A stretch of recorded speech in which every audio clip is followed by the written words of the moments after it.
nalipa tax na hata siwezi afford kupanda taxi. Kwa banki sina kakitu, siwezi afford hata shati. Maji nanywa ya kanjo yako ya chupa za mapambo. Nalipia mtoto wako elimu ya bure ya juu. Unanipa ya bure lakini ya utu. Oh no. So nitapata wapi majibu ya maswali? Mahindi lienda wapi? Pia shilingi ya shule za msingi. Paulo mtume, mbona jela usimtume? Lazima abuniwe tume.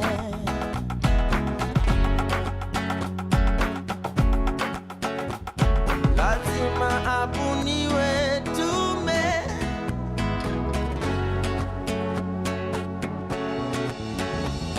Mapenzi ndizo hali mabasa tulificha kwa kabati. Kazi kwa vijana, pesa kwa wazee. Tulimangamanga mpaka za maded I say. Lazima abuniwe tume.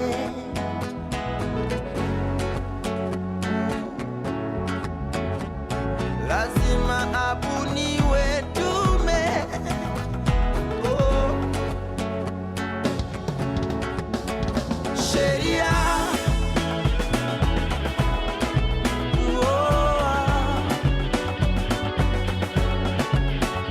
Sheria. Sheria. Fuata. Sheria. Sheria. Oh, oh. Sheria. Yeah, yeah. Fuata. Sheria. Sheria. Sheria. Oh, oh. Fuata. Sheria. Sheria.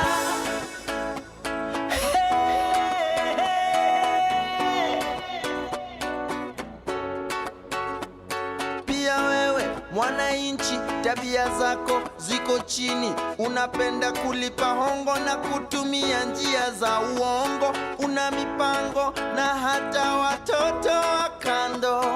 Haujui hata majina yao. Kura yako uliuza maini figo, ukakulia hadi dini. Kisha wasema tukuthamini, na wewe hapo hauaminiki. Na wewe hapo haupangiki. Wapi kidero when you need to slap somebody? Complain ufisadi, kwani ulidhani t-shirt 50 bob leso siku ya campaign ilikuwa free? Ni 5 year loan investment, utalipa king ya parliament.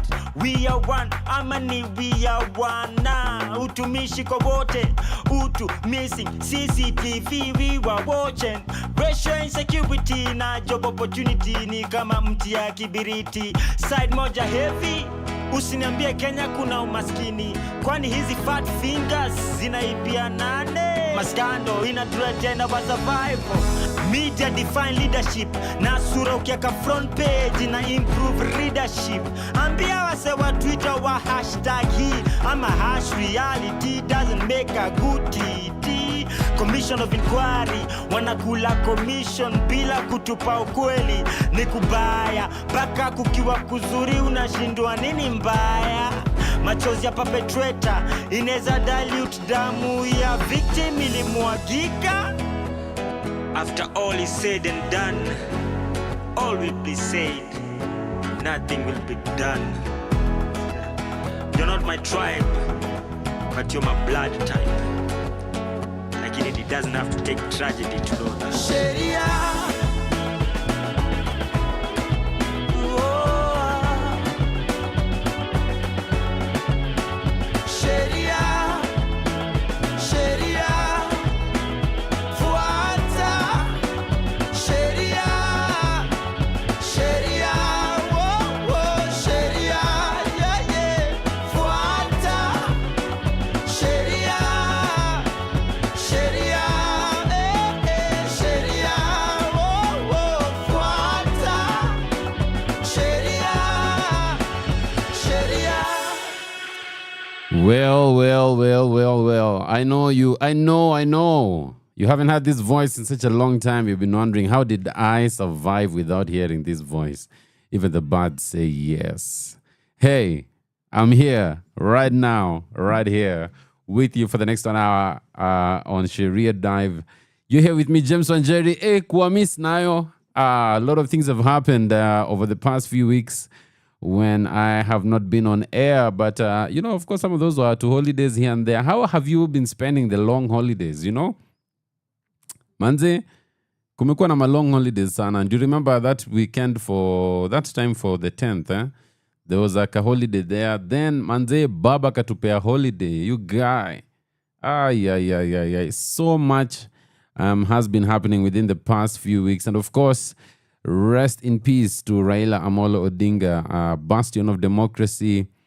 Kuna kitu niliona mtu anasema that when someone dies, we don't get to say bad things about them. We can only say those bad things after they've already died and we've buried them, that it's un-African to say bad things about you. There's a gentleman who went when his father died and they went for the burial. This guy took the mic and he said all the things about, he was like, I want to tell you the truth about my father. And my goodness, a lot of the truth was very painful truth in the sense that it made his father look really, really bad. And it is said that the mourners left being angry at him together with his father. The mourners sided with the father. They were like, surely, hiyo ilikuwa mazishi. Hiyo ilikuwa mazishi ya mzee bwana. How do you do that? Anyway, we are still continuing to mourn Baba. I have seen people are still making their way to Bondo, even though last week I saw in the news that some people are not allowed to go to Bondo. Imagine, una keep the key for my guy. How can you keep a grave? Kwani unadhaniwa ni nani? Hata Yesu ilifunguliwa. Hey, but you know what? If you get an opportunity, please go to Bondo and, pay your last respects to a statesman, Raila Odinga. And of course, when the time comes, we'll discuss his legacy. What was Raila's legacy? I don't think that time is now. But anyway, today, we're talking about a story that caught my attention that was in today's paper. Manze, imagine umehepa shida hapa Kenya and then unaambiwa there's a job waiting for you in Europe. Okay? So there are a few Kenyans who are promised jobs in Russia. And when they go to Russia, they discovered that they were actually signing up for the military. Can you believe it? These gentlemen are surviving members of Russia's army. And they're giving their story about, how that started. And I want to talk about this because a few months ago, the CS for Labor actually announced that some Kenyans were being taken to Russia. And there's been this thing about exporting Kenyan labor, taking Kenyan laborers from here to other countries. Dubai has featured there, Saudi Arabia has featured, Qatar has featured. Now, Russia has also become a new one. And part of the question has been, is the government intentionally sending people into a war zone, knowing what's going to happen to them? Well, I hope we get, as we end this show together, we'll probably get some time to go through what these individuals, these victims of, this job in Europe. Hey, some of the things they say here, unbelievable, my guy, unbelievable. Does the law protect them? What are the provisions for that? But for now, when we come back, I want to know, my updates. What has been happening? Hey, did you ever strike in your school? Did you ever have a strike in your school? And do you remember when you went back, you were told to pay a certain amount? Do you think collective punishment is good, or it should not be done? Anyway, keep it right here. Let's get some music, then we come back. We continue with today's topic as we look to Russia, and we're talking about this into the front lines. Unahepa shida, unakimbia into a bullet, my guy. From sunrise to sunset, all day and night. Power Radio.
And of course, that's my guy Winyo with Oriti, bring us to about 5:16. Now, ladies and gentlemen, once Kenya bana, you graduate from school and you don't get a job, and this has actually, the state of our economy has made people take some very drastic measures, including trying to find employment outside the country, And you actually look at the number of Kenyan workers that go to work abroad. The numbers keep going higher and higher every year. This is despite also some of the challenges that have been seen, or some of the human rights abuses that have actually been recorded in parts, let's say, like the Middle East. Uko, when you're dealing with Saudi Arabia, Qatar, there are a lot of human rights abuses, and a lot of Kenyan workers who've gone there alive have come back dead, Now, The Standard was carrying this story today, and the story is about Orima Jobi Kotieno. He's 24 years old. Ismail Tariq Ahmed is 25 years old. Karaoke Samuel Maina is 31 years old. Kuloba David Shikanda is 22 years old. And Wangare Ruben Dongo is 29 years old. Well, these gentlemen found themselves in Russia. So someone came and said, hey, we have these jobs. Guys are looking, the Russians are looking for workers. And I don't know what stories they give, but they convince you that indeed there's work that people are looking for in Russia. And they're going to be looking at the story of,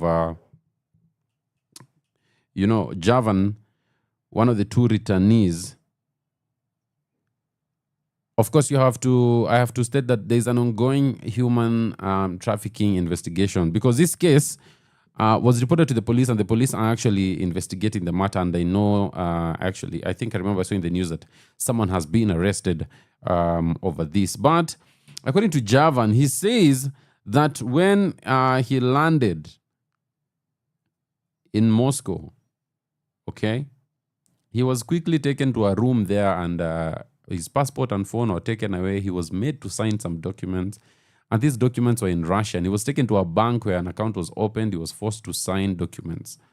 And one of those documents that he signed actually gave the right to the agent who took him to, to Russia to be able to access his bank account. Okay? So, kidogo, the guy is wondering what's going on. He's told, welcome to the Russian army.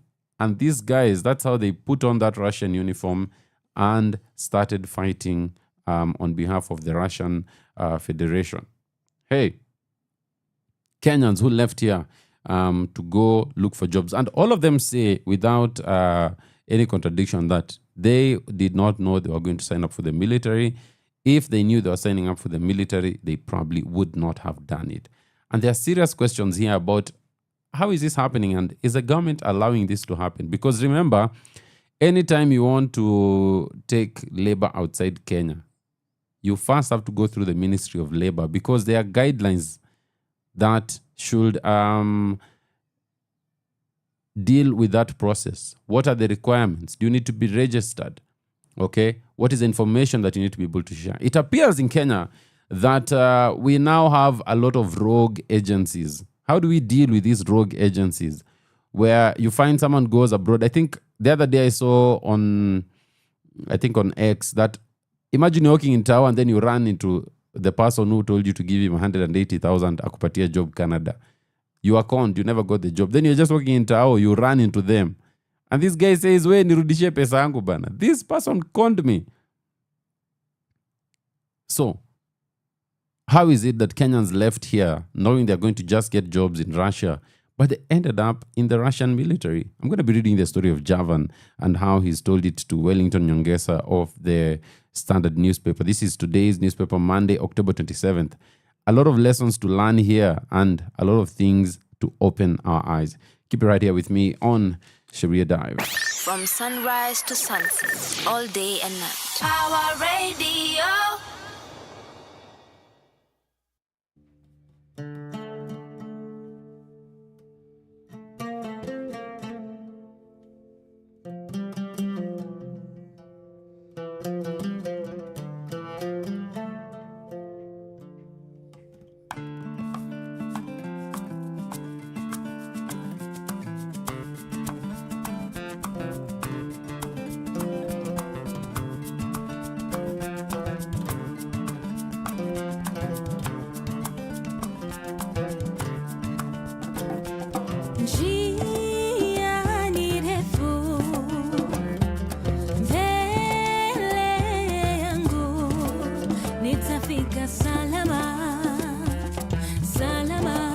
Nitafika salama, salama, nitafika salama, salama, nitafika salama, salama. Chini yangu kuna barabara ya chifu ndefu na ngumu. Mbele yangu kuna alama, nahisi mimi salama. Mbele yangu kuna alama,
Anywhere you want tonight. Show me what you know, I promise I could get by. Lately I've been trying making love and being on my mind. Tell me where and when, and baby I can make time. Baby, how does it feel to be a one-night stand? And having whatever fumes you give, what's yours is mine. Yeah. I'm losing composure. I want to indulge ya. Get freaky like Doja, like Doja, like Doja. Now you see the Oja. Don't mean to impose ya. Let me sip your potion, your potion, your potion.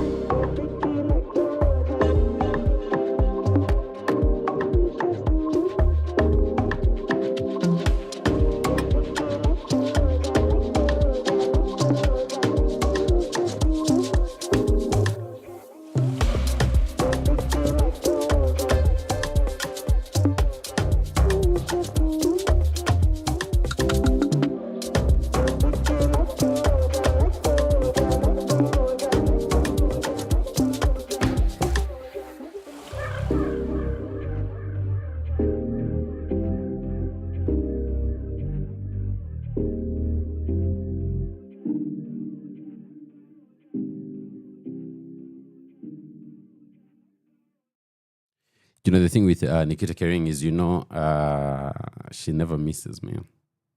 Hakuna kumiss. We're talking about the story of some Kenyans who went abroad for work in Russia. And when they landed in St. Petersburg, they discovered that they were actually joining the Russian military. These are the ones who survived. Of course, some have already died in Russia. But this story that is in today's Standard, it gives us an idea about what exactly is happening on the other side.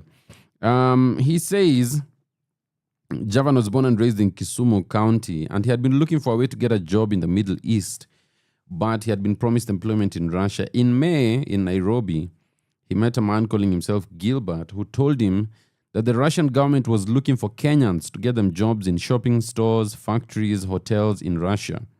Those were the same jobs that I was looking for in Qatar. That's what Javan says. So Gilbert told him that his agency was called Global Space and was located on the 11th floor of Chai House. He recruited 6 individuals from among several applicants, collected their passports, and asked them to proceed to a nearby clinic for medical tests. The agency, this one for Gilbert, then paid all the fees, visa, medical test, and flights to St. Petersburg. Their visas were ready on July 6th, and as they waited for their tickets, Gilbert's team told them that they needed to pay 30,000 shillings each, claiming it was a fee for immigration services. They were then directed to a specific immigration officer at the airport on their day of travel. Now, his instincts came alive the moment the plane landed in St. Petersburg. A man who couldn't express himself properly in English demanded for their passports, return tickets, and their phones. They were then escorted to a bank where accounts were registered in their names. You're talking about, this is the story of one Javan, and Javan is a Kenyan who had been recruited into the Russian military, and he says that it was done against his will. He did not know that this is what he was signing up for. Well, we've seen that Gilbert gentleman showing up, and keep it right here. When we come back, I'm going to be telling you what happened at the bank, because bank accounts were opened, and this will be important because of what happens at the end when Javan goes to the battlefield and he faces the battle and he faces bullets coming at him. We're talking about agencies that are taking Kenyans across the borders for work. Is the regulator sleeping on the job? What's happening? Let me know in the comment section. And of course, if you'd like to send us a message, a text, a call, or a voice note, you can do that on 0748 379 231. Let go. From sunrise to sunset, all day and night. Power Radio.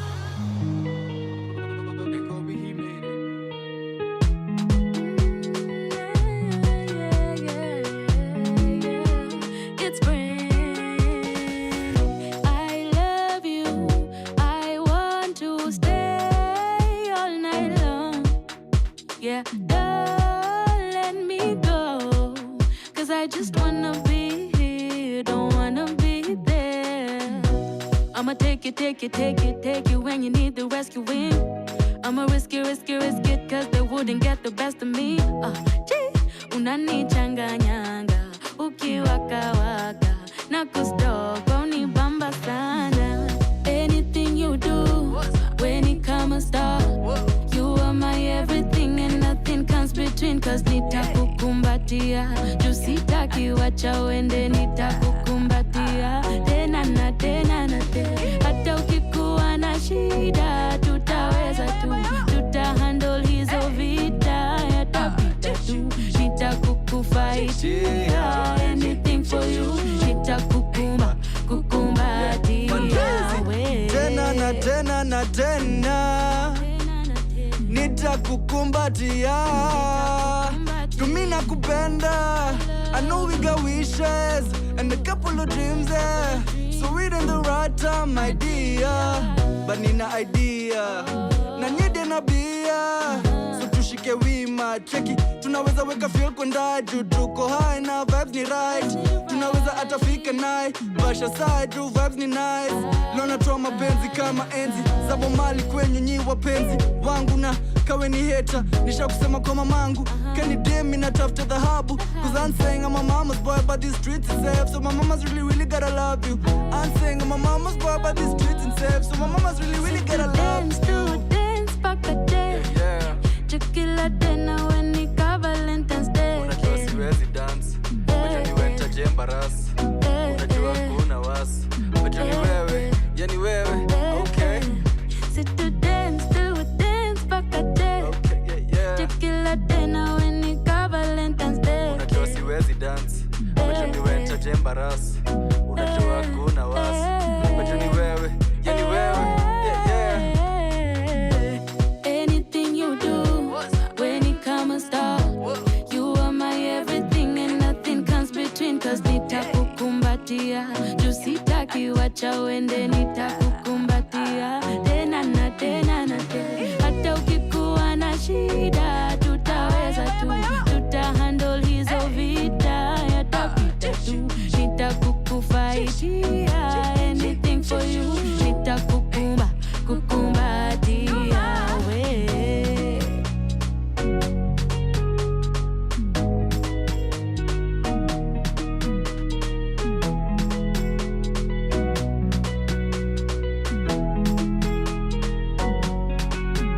Sit to dance paka day. Chukila tena when ni ka Valentine's Day.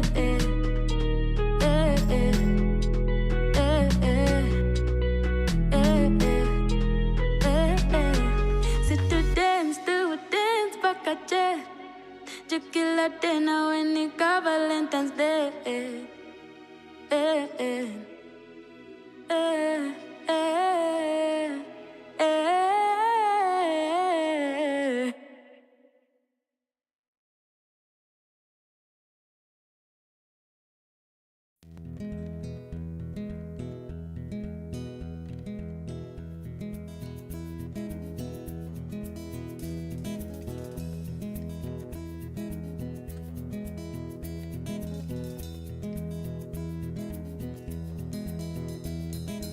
Ona tumefika mwisho, giza imetuingia, mali yetu imetupwa nje mpenzi, yote sasa, yote bora, yote sasa. sasa.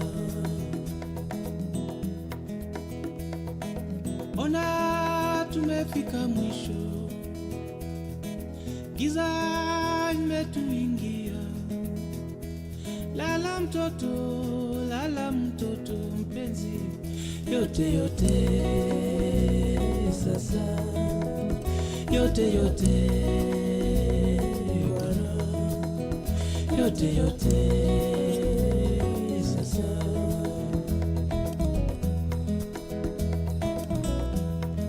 Sasa ninaenda mji mpya Bwana, ona tumefika mwisho wetu sasa. Sijui nitarudi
And of course, that's when you bring us about 5:43 p.m. What is the weather like where you are?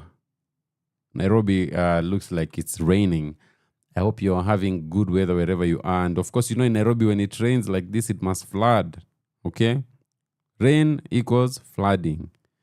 Hey, we're talking about the story of Javan. Javan is a gentleman, a Kenyan citizen, who was recruited by a Gilbert through recruitment employment agency. And he was taken abroad. All right? And he was informed that he was being taken to Russia because they needed help having people work in factories, in restaurants, in factories. But when he landed there, he discovers that he has actually been signed up for the Russian military. His phone and passports are taken away. He's made to sign some documents. He's taken to the bank and he signs documents. This is what Javan says. Javan's instincts came alive the moment the plane landed in St. Petersburg. A man who couldn't express himself properly in English demanded for their passports, return tickets, and their phones. He then escorted us to a bank where accounts were registered in our names. At the bank, the man said, "Here, you don't talk. We command and you do as commanded." And so we couldn't ask anything. Walituambia, you sign here, sign here, sign here. Don't ask any questions. The forms that the 6 of them signed were written in Russian. Much later, Javan realized that he had signed conscription into the Russian army to fight against Ukraine. He also found out that he had placed a standing order on the bank account that he had opened, and that any money paid into that account would be taken by the agency that shipped them to Russia. Can you believe that? After signing documents at the bank, they were driven for 3 hours into a forested area in an abandoned house to spend the night. The following day, they returned to St. Petersburg and were introduced to a military unit. And that's when they received news that they were now soldiers and would now be taken for training. Javan says that they told us that if our agent had not told us, we must know that from now on we were soldiers. I told them I had not been in the military. I had never carried a gun.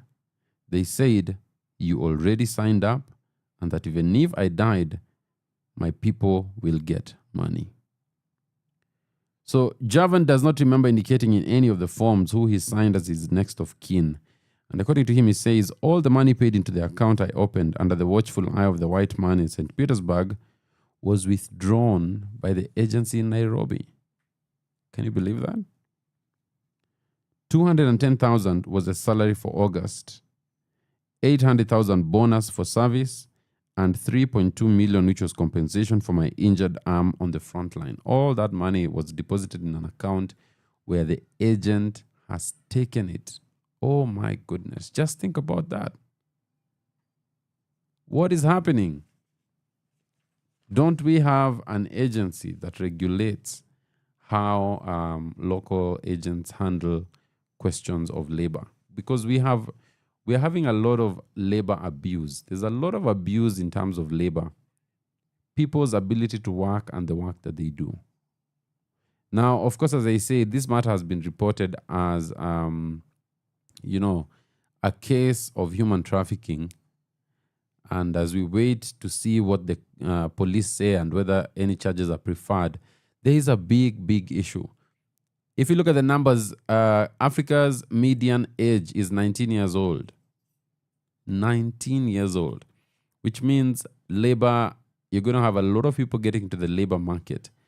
But can the labor market actually adopt them? Can it absorb all these hundreds of millions of young people? Now, if you're not careful, then things end up happening like they're happening now, where people can just be taken to Russia and they're forced to fight in the war, they're injured. But the worst thing is, even the benefits that he would have received as a result of his injuries, they've been taken by the agent. This is a very, very sad story. And those agents who are taking people for jobs across the, across the borders, they really have to be taken to task. They have to be taken to task for what has happened to those that they sent on the other side. They have to. Because there are laws that protect you as a person when you go to work outside Kenya. You're not there to say anyone can do whatever they want with you. You're a human being, remember. And as a human being, you have human rights. And one of those rights is the rights to be treated with dignity, isn't it? And so, even where your human rights are violated across the border, you have a cause of action in Kenya. You can actually take those agents to court here in Kenya. They come and tell the court, wapi pesa yako? For Javan, where is this gentleman's money? What are those documents that he signed? But for sure, something must be done about rogue agents. This is becoming too big to just be something that we ignore or we move on from. If we do not do something about it, we're going to keep losing more and more Kenyans. These are the ones who came back. They are injured. What about the countless others who have died in that country? If you can, please get yourself a copy of that standard. It gives a bit more of the story, even in terms of what the battle is like and some of the challenges that they have had to face. Some of them have been hungry for weeks. Imagine that. Hey. Haki kwa wote. From sunrise to sunset, all day and night. Our radio.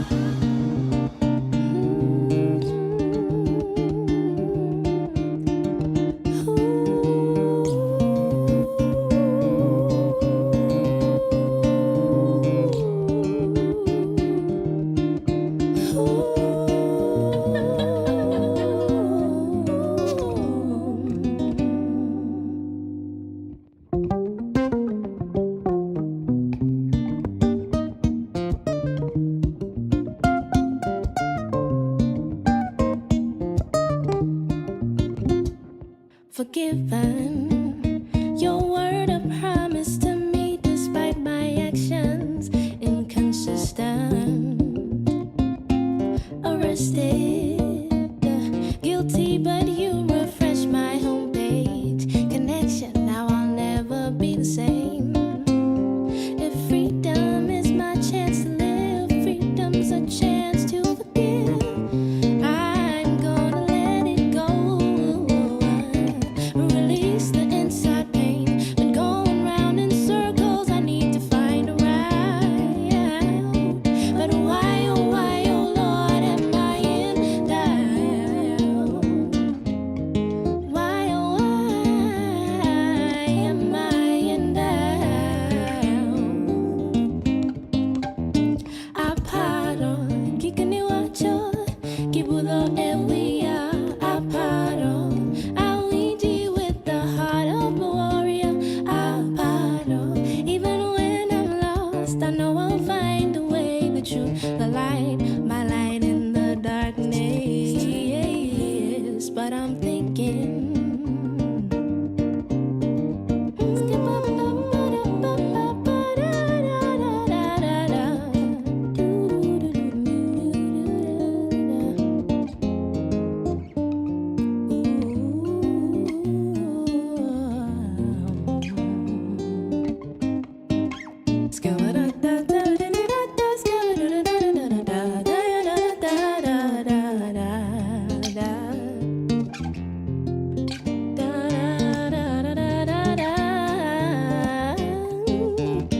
Aparo, kikniwacho, kibudo ewia.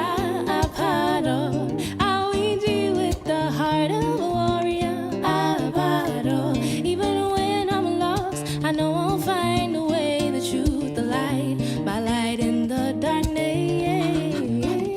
Aparo, kikniwacho, kisebudo ewia. Aparo, Ouija with the heart of a warrior. Aparo, even when I'm lost, I know I'll find a way. The truth, the light, my light in the darkness. Aparo, aparo, aparo, aparo, aparo. Kikniwacho, kise, kikniwacho, kise, kikniwacho, kise.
Yeah, that's a good way, I think, to bring it to a close. The time now is 5:57 p.m. Remember, this show runs from 5 to 7 p.m., but we'll be back on Thursday between 5 and 7 p.m. right here on Sheria Dive with me, WaNjeri. Now, I'll have some bad news to bring to you. Oh my goodness. IEBC ya Cameroon imesema the 84-year-old, is it 84 or 94-year-old president has been re-elected. Paul Biya is Africa's longest, I think he's the world's longest running president.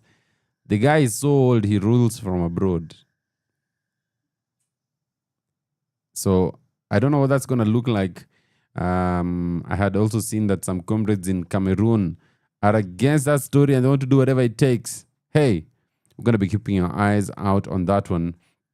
But of course, this week, Tanzanian elections. And on the day of the elections, people have also set Mandamano. What's that going to look like, having Mandamano on the same day as elections? Remember, of course, that Tanzania's ruling CCM party, through its president, Samia Suluhu, they have decided to jail anyone who is not CCM, anyone who's anti-government. Unawek one dani. Abductions, torture, even deaths. Hey. This, I think, is Africa's first female dictator. And it's not looking very good. It's not looking very good for people in Tanzania. So we're keeping our eyes peeled for that coming out of Tanzania this week. And of course, Uganda also has elections coming up soon.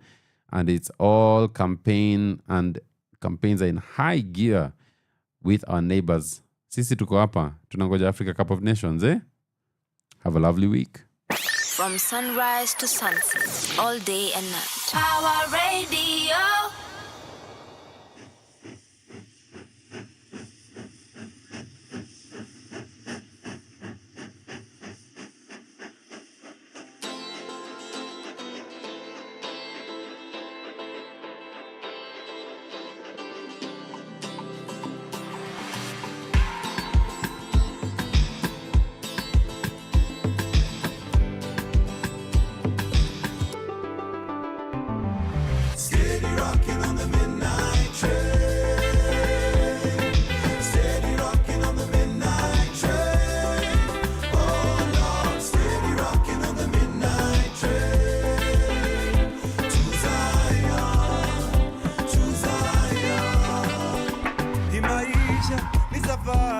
Tunapita kama moshi na kabla tuzame mchangani, kuna kushinda na kufeli.